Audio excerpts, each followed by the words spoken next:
Hola, mi nombre es Ariadne Díaz de Inspirados a Consolar y estamos aquí para aprender y desaprender acerca de las verdades eternas a la luz de la palabra de Dios. El tema de hoy se llama Mi narrativa a la luz del Evangelio. Vamos a aprender algunas verdades a la luz de la palabra de Dios que nos van a ayudar a tener una perspectiva bíblica de los conceptos que rodean nuestra fe.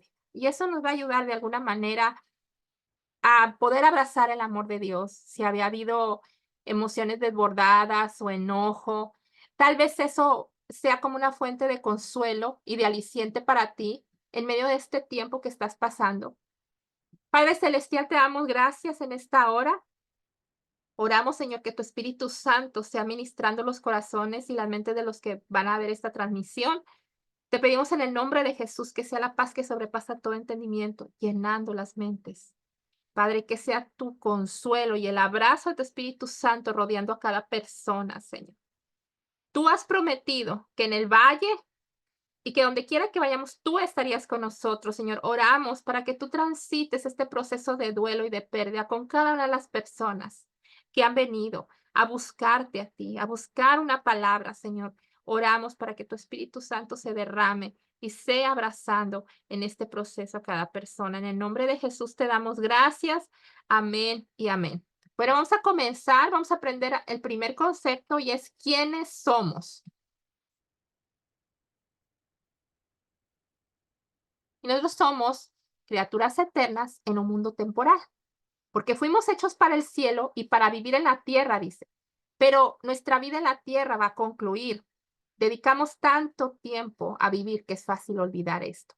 Aquí en el Salmo 39, 4, 7, David hablaba, Señor, recuérdame lo breve que será mi tiempo sobre la tierra. Recuérdame que mis días están contados y cuán fugaz es mi vida. La vida que me has dado no es más larga que el ancho de mi mano. Toda mi vida es apenas un instante para ti. Cuando mucho, cada uno de nosotros es apenas un suspiro. Somos tan solo sombras que se mueven y todo nuestro ajetreo diario termina en la nada. Amontonamos riquezas sin saber quién las gastará. Entonces, Señor, ¿dónde pongo mi esperanza? Mi única esperanza está en ti. Bueno, aquí podemos entender, así como decía Salomón también en Eclesiastés, que la vida era como niebla, que vanidad de vanidades, todo era vanidad. A veces estamos tan perdidos en el afán de la vida diaria que olvidamos que nuestra vida en esta tierra es solo una transición y que la vida tiene un fin. Entonces, cuando vemos la muerte de una manera más cercana es cuando nos percatamos y recordamos esto. Dice, el que comenzó la buena obra en ustedes la irá perfeccionando. Filipenses 1:6. Y Dios tiene esa intención, ¿verdad? De llevarnos hasta que cumpla el propósito que tiene nuestra vida. Entonces, cuando la muerte capta nuestra atención, nos saca del afán, nos saca del desenfoque, del enfoque en la vida diaria para enfocarnos en lo que son las cosas eternas, ¿verdad? El siguiente concepto es, somos personas que cambian relacionalmente porque las relaciones vienen con roles. Dice, y los roles impactan nuestra identidad, dan forma a nuestras decisiones, influencian nuestra vida en general. Si yo soy una madre de familia, bueno, las rutinas en mi vida van a girar en torno a ese rol. Si soy esposa, si sirvo en un ministerio, cada rol va en torno a las relaciones que tengo, ¿verdad? Entonces, cuando viene la pérdida de un ser querido, esto se interrumpe, porque hay una parte de nuestra identidad que es afectada. Ahora, Primera de Corintios 12:26 dice: "Si un miembro sufre, todos los miembros sufren con él. Si un miembro es honrado, todos los miembros se regocijan con él". Y esta palabra nos recuerda que nosotros, las relaciones forman nuestra identidad y que hay otros que se duelen conmigo, pero que también que nosotros recordemos que una persona no es todo el cuerpo de Cristo, que esa persona que perdí, claro que es importante en mi vida, pero que el cuerpo de Cristo está para abrazarme, para consolarme, para estar conmigo, para dejarme rodear, que es uno de los versículos que hemos hablado mucho de Gálatas, de sobrellevar las cargas unos de los otros, que permitamos que ese mandamiento sea cumplido a través del dejar que acompañar y no ponerme en una postura de aislamiento, porque eso no va a ser bueno para mí. Entonces, pensar que Dios se lleva a alguien porque hemos dependido más de ellos es un error, ¿verdad? Entonces,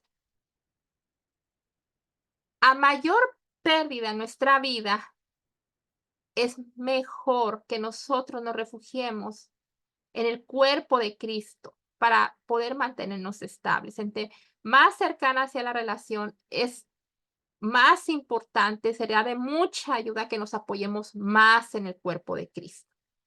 Amén. Bajo maldición de pecado, Génesis 3:3 y Romanos 6:23 nos recuerdan, ¿verdad? Que la consecuencia del pecado es la muerte.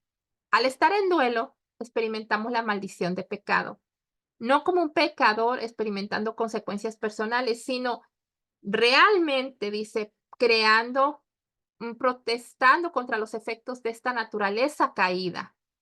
Nuestra naturaleza es, nuestro duelo es un anhelo por la redención de Dios a esta naturaleza caída. Y en vez de formular la pregunta de ¿por qué me pasó a mí? Esta pregunta viene, ¿por qué nos sucede esto? Porque esto es algo que afecta a toda la humanidad en general. Aunque el duelo es una experiencia personal, ¿verdad? Sin embargo, la muerte no es personal en el sentido de que él seleccione favoritos o ciertos individuos. Tarde que temprano, todos vamos a morir. Entonces sentimos también el dolor de anticipar la nueva vida por venir, porque vemos enfermedad, porque vemos caída, porque vemos pecado, porque vemos dolor, vemos sufrimiento, y es normal dolernos por estas cosas. No podemos ser indiferentes ante todo el sufrimiento que hay actualmente en este mundo.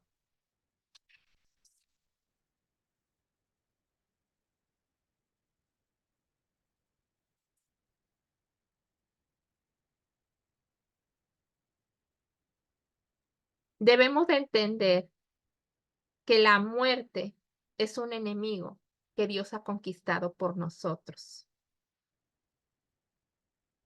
Y cuando vemos los efectos del pecado en el mundo durante el tiempo de duelo, podemos sentirnos de alguna manera condenados, pero al entender la caída,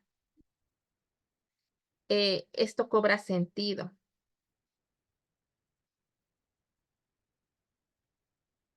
Cuando estamos en duelo y experimentamos la maldición de pecado, no como un pecador, sino como la creación en general, viviendo la consecuencia, como les digo, de la caída de la humanidad a causa del pecado. Vamos a ver el siguiente concepto, que quién es Dios. Y cuando nosotros estamos experimentando un proceso de duelo, es cuando nosotros consideramos la necesidad mucho más fuerte, ¿verdad? De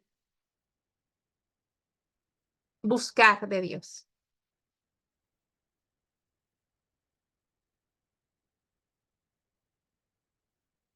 Podemos encontrar en esta búsqueda la trascendencia de Dios.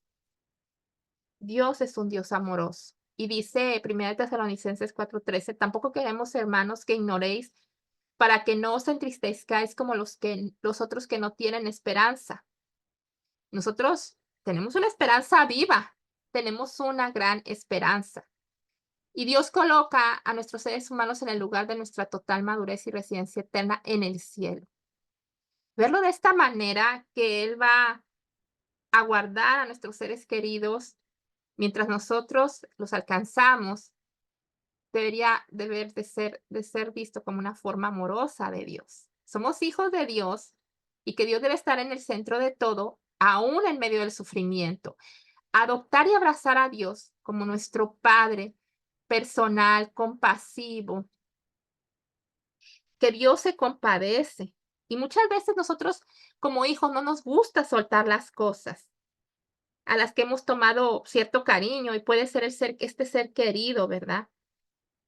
Pero el sobrellevar el duelo requiere que soltemos y ponerlas, por ejemplo, cuando tú recibiste una medalla, recibiste un trofeo, recibiste un regalo importante y muy bonito, lo pones en un lugar de honor, dice, se exhibe o se enmarca o se guarda en un cofre o se atesora muy bien. Así mismo, los seres humanos no fuimos hechos para este mundo, así que Dios los coloca en ese lugar de honor, en ese lugar de residencia eterna, que es el cielo. Entonces, nuestro llamado al sufrimiento viene de un Dios tierno más allá de lo que se pueda describir. Ahora, aquí Johnny Erickson Tada, les recomiendo que busquen este libro, Cuando Dios llora, porque es un testimonio, ¿verdad? Conocer a Dios es ser libre de la necesidad de entender lo que está haciendo antes de poner nuestra confianza en Él. Yo no voy a condicionar mi confianza hasta que yo entienda lo que está pasando. La fe no es eso. La fe es soltar y creer que aún en medio de este dolor, de este sufrimiento, Dios puede hacer que las cosas obren para bien y confiar en que mi ser querido está con Él y que tarde que temprano nos vamos a reunir, pero no dejemos que el razonamiento y que la ausencia de este me frene y me detenga de poder confiar en Dios y seguir transicionando en este proceso de duelo. En tener a Dios como un consuelo, como ese Padre que nos abraza, que llora con nosotros, que Él se da a sí mismo para consolarnos, es lo más importante. Mira cuál amor nos ha dado el Padre para que seamos llamados hijos de Dios. Por esto el mundo no nos conoce porque no le conoció a Él. Pero nosotros sí le hemos conocido y somos llamados hijos. Amén. Dios está fuera del tiempo. Y Apocalipsis 1:8, Apocalipsis 21:6, Apocalipsis 22:13, que te van a quedar de tarea para que tomes notas. Dice, yo soy el alfa, el omega, el principio y el fin, dice el Señor, que es, que era y que ha de venir el Todopoderoso. Entonces aquí entendemos que para Dios la perspectiva del tiempo no existe. Acuérdense que dice que 1000 años son como un día y un día como 1000 años, y Él no está limitado por nada, Él no está en la prisa, Él no está corriendo. Entonces Dios vive en la realidad completa de nuestra realidad con el ser humano, nuestra reunión con el ser humano. Entonces entender, a veces se nos va a hacer pesado decir, ¿cuánto tengo que transicionar? ¿Cuánto tiempo más para este proceso? ¿Hasta cuándo, Señor? Decía el rey David, ¿hasta cuándo, Señor, me olvidarás para siempre? Porque humanamente caemos en la desesperación, en la angustia, en el tiempo, porque ya vimos que ya pasó el tiempo y tal vez ya es mucho, a nuestra perspectiva humana, obviamente.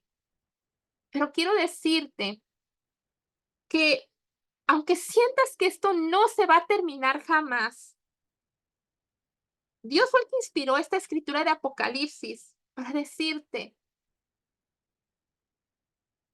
aunque sientas que te ahogas en el proceso de duelo, hay una esperanza, porque los pies de Dios sí tocan el fondo y estamos en puerto seguro y Él puede llevarnos a través de las aguas, a través del valle, a través de este duelo.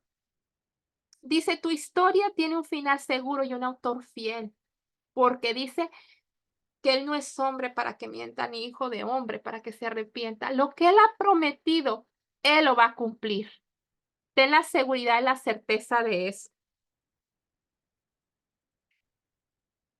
De encarnación.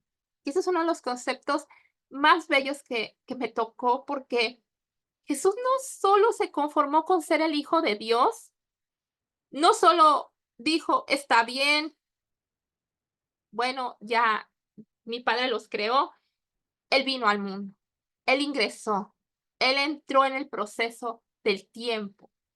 Dice, Jesús usa la brecha entre un Dios distante, ¿verdad? Y que no solo, un Dios que no solo ve mi reunión, sino que se puso en mis zapatos. Y Jesús lloró. Jesús sintió el dolor de estar en una naturaleza caída y pasar enfermedad y pasar la muerte porque él lo vio con Lázaro. Y al ver que esta humanidad aquí no es, no es para siempre y que la humanidad sufría. Jesús no nos redimió manteniéndose distante. Tomó de lleno la esperanza, la experiencia humana, ¿verdad? De ser Dios encarnado en hombre.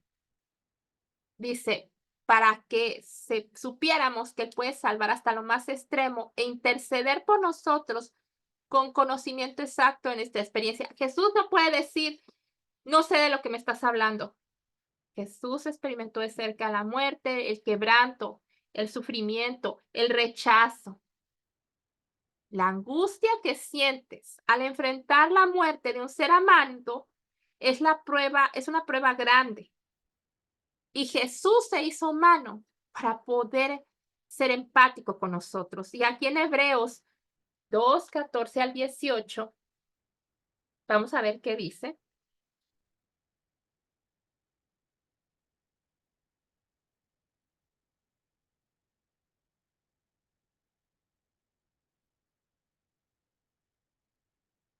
Debido a que los hijos de Dios son seres humanos hechos de carne y sangre, el Hijo también se hizo de carne y sangre, pues solo como el ser humano podía morir y solo mediante la muerte podía quebrantar el poder del diablo, quien tenía el poder sobre la muerte.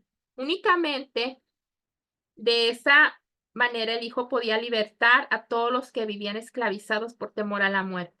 También sabemos que el Hijo no vino para ayudar a los ángeles, sino que vino para ayudar a los descendientes de Abraham. Por lo tanto, era necesario que en todo sentido Él se hiciera semejante a nosotros, sus hermanos, para que fuera nuestro sumo sacerdote fiel y misericordioso delante de Dios. Entonces podría ofrecer un sacrificio que quitaría los pecados del pueblo, debido a que Él mismo ha pasado por sufrimientos y pruebas, puede ayudarnos cuando pasamos por pruebas. Qué escritura tan profunda, tan empática, tan poderosa. Decir, Dios vino, Dios se atrevió, Jesús vino y se atrevió a pasar y transitar la experiencia de experimentar a este nivel el dolor. Entonces, sabemos, Hebreos 7:25 dice que Él intercede por nosotros. Qué poderoso que el Hijo de Dios puede interceder ante el Padre por nosotros. Que nosotros no somos dejados al olvido, sino que Él está ahí día y noche, intercediendo por ti y por mí, aún en esa situación que estás atravesando. ¿Qué es la muerte? La muerte muchas veces podemos pensar que es el fin o como si puede ser como una pared con la que topamos y todo acaba.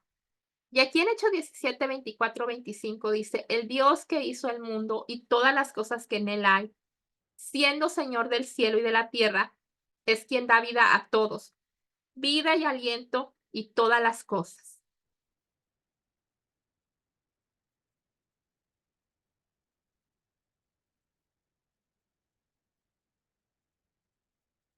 Muchas veces cuando atravesamos un proceso de pérdida, sentimos que debemos de entender qué es el concepto de la muerte y que tenemos que razonar para que eso nos ayude a sentir un alivio en medio de lo que estamos pasando.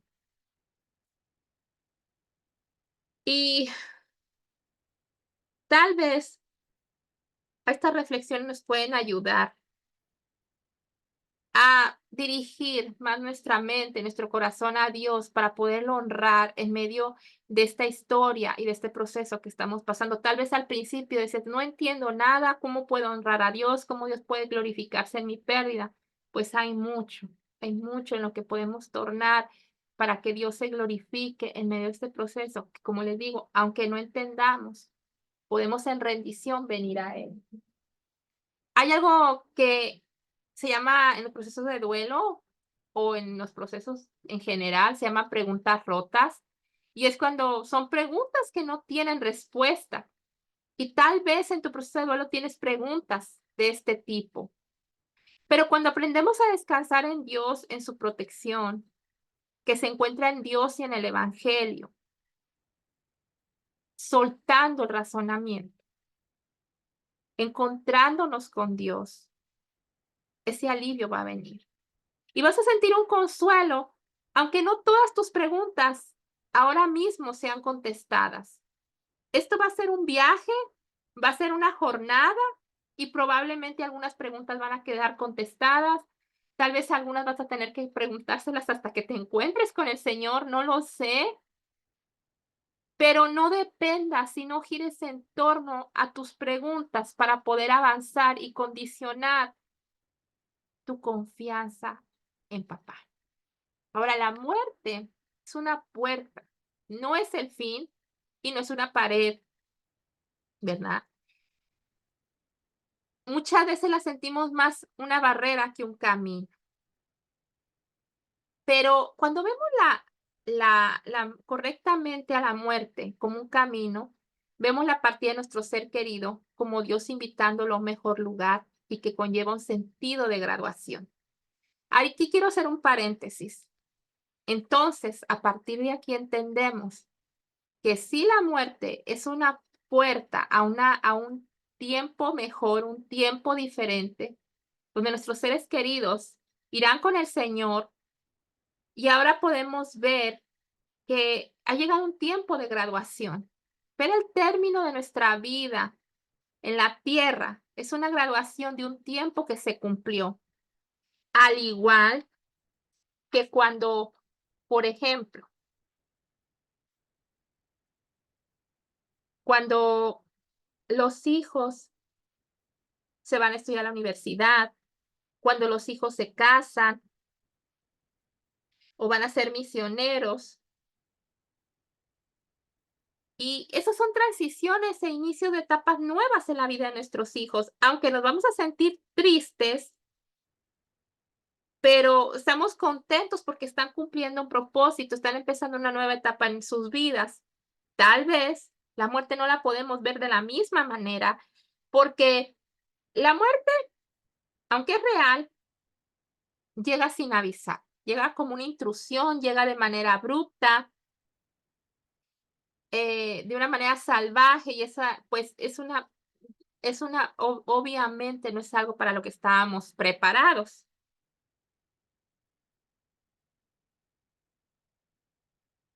Ahora, entender que en este sentido de graduación somos creemos en el cielo, ¿verdad? Así como vivimos aquí en la tierra, sabemos que hay una morada celestial. Voy a leer Lucas 16:22. Dice: con el tiempo, el hombre pobre murió y fue llevado por los ángeles para que se sentara junto a Abraham en el banquete celestial, y el hombre rico también murió y fue enterrado. Aquí Jesús dice que cuando el hombre pobre murió, fue llevado al cielo por los ángeles. Tanto el cristiano pobre como el rico no cristiano siguen existiendo. Tienen conversaciones, muestran preocupación por sus seres amados y muestran todas las funciones de una persona. La muerte no es el fin de la vida, sino una transición a una vida diferente. Entonces, ver la muerte de una manera, así como hablamos del amanecer y el atardecer, vemos la vida en la tierra y luego la muerte, ¿verdad? La vida. Y es una Aunque es una perspectiva que es real, en el cielo está más vivo que en la tierra, puede decirse, ¿verdad? La muerte no es el fin de la vida, sino una transición a una vida diferente. Ahora, la muerte es un enemigo derrotado. Durante el duelo nos damos cuenta de que la muerte, el resultado de la presencia del pecado en el mundo, es un enemigo que nunca podríamos derrotar. Pero aquí dice en 1 Corintios 15:26, la muerte será eliminada definitivamente. El último enemigo, la muerte, ha de ser reducido a nada. Y esta es una promesa de parte del Señor. Mientras que la muerte es una puerta, sería seguida por un precipicio sin fondo, a menos que este enemigo sea conquistado. Y esto precisamente lo que se trata la fe cristiana. En la cruz Jesús conquistó la muerte. Ahora, la muerte puede ser la puerta al cielo en lugar del agujero negro del infierno. Y una demostración de qué tan lejos fue el amor de Dios para redimir a sus hijos, porque al traer redención, Jesús fue a la muerte y el Padre experimentó un duelo, porque su hijo murió por un momento, pero murió. El duelo se volvió parte de la historia de Dios para que pudiera tener otro significado en nuestra historia. La muerte es un enemigo y tenemos razón para odiarla. Fue desatada por el pecado, pero conquistada por el amor. Qué hermoso es el amor de Dios. Qué hermosa es esta frase.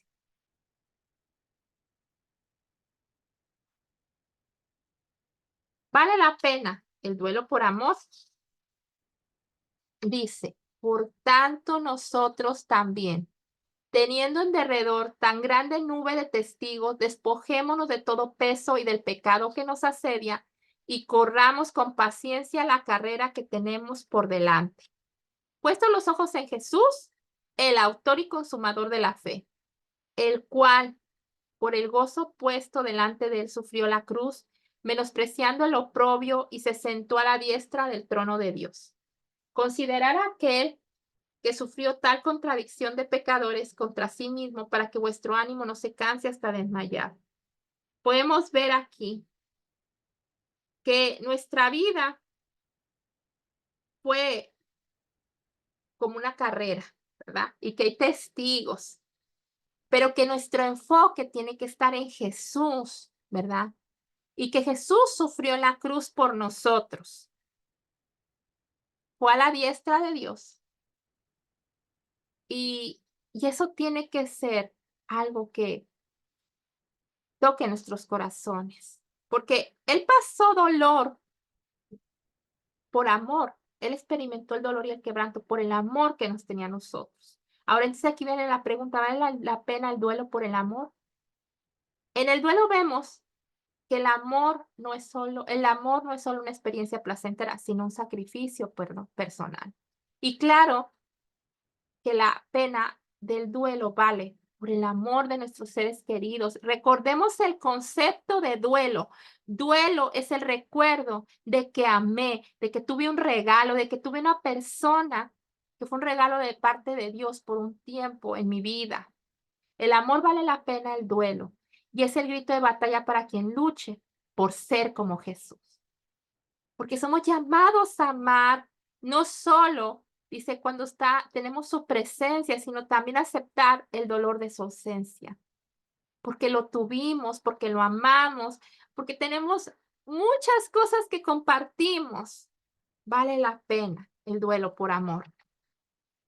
Y vamos a leer por qué estoy viviendo aquí en la tierra. Y aquí es la parábola cuando vienen los fariseos y vienen todos estos hombres y le preguntan, los discípulos, vienen y le preguntan que por qué este hombre estaba ciego, si había pecado sus padres o había pecado él, como diciendo, ¿a quién vamos a culpar? Y Jesús señala que el sufrimiento no es necesariamente el resultado del pecado. Esta es una gran mentira. Que acontezca una muerte no quiere decir que Dios está porque alguien pecó, pero el sufrimiento nos dirige y nos lleva a nuestra necesidad de Jesús. Entonces, cuando nosotros crecemos a través de un proceso de duelo, debemos de entender que No pensar, ay, es que el Señor era lo que quería enseñarme. Él quería que aprendiera. No. Esto fue un significado que se extrajo de lo que pasamos. Esto es lo que dice la palabra, que Dios torna para bien lo que nos pasa a los que aman a Dios. Pero no es que Dios estaba en su plan como aplicárnosla de esta manera, una disciplina. No, ¿verdad? El resultado o el fruto de este crecimiento en nuestra relación con Dios, pues fue algo que también nosotros decidimos para buscar al Señor con todo nuestro corazón. Y de aquí es que Dios vuelve todas las cosas para bien. Ahora, esto tiene que llevarnos a reflexionar que cuando sufrimos una pérdida, tengo que pesar mi corazón.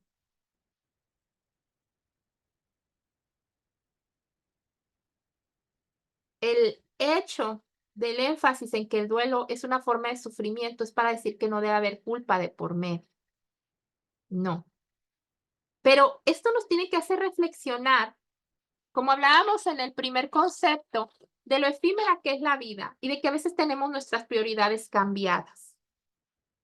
Entonces, las cosas que tal vez en algún momento encontramos importantes para nosotros, tal vez después del duelo pueden cambiar.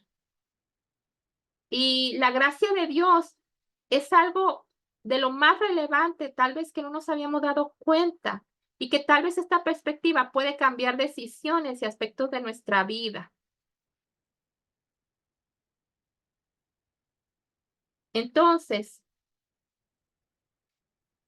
pedirle al Señor que en medio de este proceso nos ayude a aferrarnos más a Él, a caminar con Él y a verlo a Él. Quiero dejarles una recomendación, que es la película de la cabaña, y tiene una escena muy conmovedora donde Jesús dice: "Mírame a mí". En medio del momento más tormentoso de duelo que esta persona pudo haber atravesado, encontró a Jesús y se aferró a Jesús. Entonces, vayamos a los brazos de papá. En él hay consuelo. La palabra dice: "Me encontraréis cuando me buscareis de todo tu corazón". Busquémoslo con todo con todo nuestro corazón, que Dios no se va a hacer esperar. Bendiciones. Nos vemos en el siguiente episodio, y que sea Dios derramando abundantemente de su consuelo en tu vida. Gracias.